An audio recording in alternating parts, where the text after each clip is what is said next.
Hey guys! Welcome to Couple. Please like and subscribe if you like this video.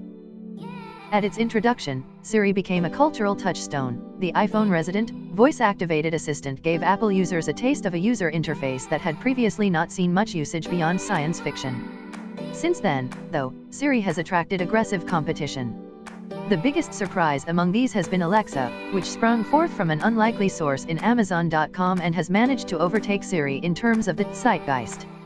This has led many to argue that Siri has fallen behind its competitors in the space that it pioneered, but Apple may not be running the same race as its competitors. Most of the assessments of voice agent leadership have been based on two criteria: how many integrations the agent has achieved with various devices and services, and how well these agents do at retrieving a range of information. The two horses grabbing the attention in these races are Alexa and Google Assistant, with the former winning in integrations and the latter given the nod in information retrieval. That's not too surprising given that tracking down info is the core of Google's DNA, and the more requests it gets via its search engine on Android and iOS. Google has also been savvy about how it has positioned Assistant. After many years of the company's typical fluid branding that evolved from Google Voice Search and Google Now, Assistant has become strongly associated with control of smart home and other objects, just like Alexa. Apple, on the other hand, has more publicly attached home control to its HomeKit APIs, and Home app supporting HomeKit enables Siri control. However, Apple's choice to emphasize HomeKit versus Siri as its lead home control brand, if even among developers and industry insiders, tends to downplay Siri's contention as an Alexa/Google Assistant rival for such controls. In contrast, Google, despite playing catch-up to Alexa in the integration race, presented a strong front at CES in an effort to grab the spotlight in what has become a show awash in Alexa integrations. Where does this leave Apple, which has historically ignored CES and its European counterpart IFA as opportunities to take the temperature of home automation? It may be instructive to look at how Apple has come back in a market it lost the lead in before. In my last column, I mentioned Newton, which didn't make it out of the 1990s. The product's Achilles heel was its handwriting recognition, which made the autocorrect features of today's smartphone keyboards seem clairvoyant by comparison.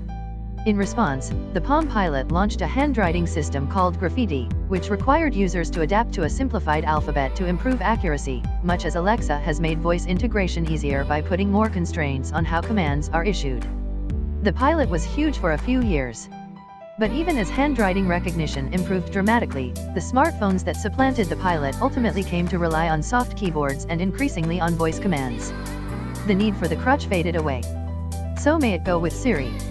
While Amazon has been piling on integrations that consist of Alexa telling things to perform certain actions, making things easier for its agent, Apple has from the start focused on having a more natural conversational approach with Siri.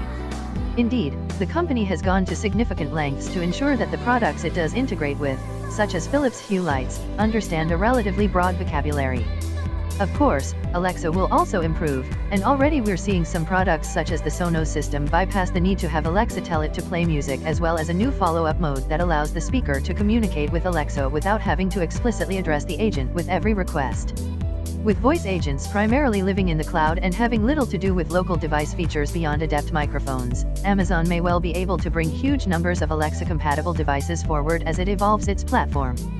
That's something that should concern Apple, but the prominence of the iPhone and growing success of the Apple Watch as a platform for home control ensures that many companies will remain eager to do the extra work of fulling support for Siri.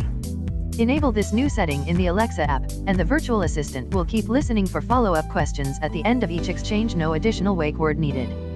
Beyond supporting a range of voice agents, Sonos will become a high-profile third party to support AirPlay 2 as Apple prepares its HomePod competitor.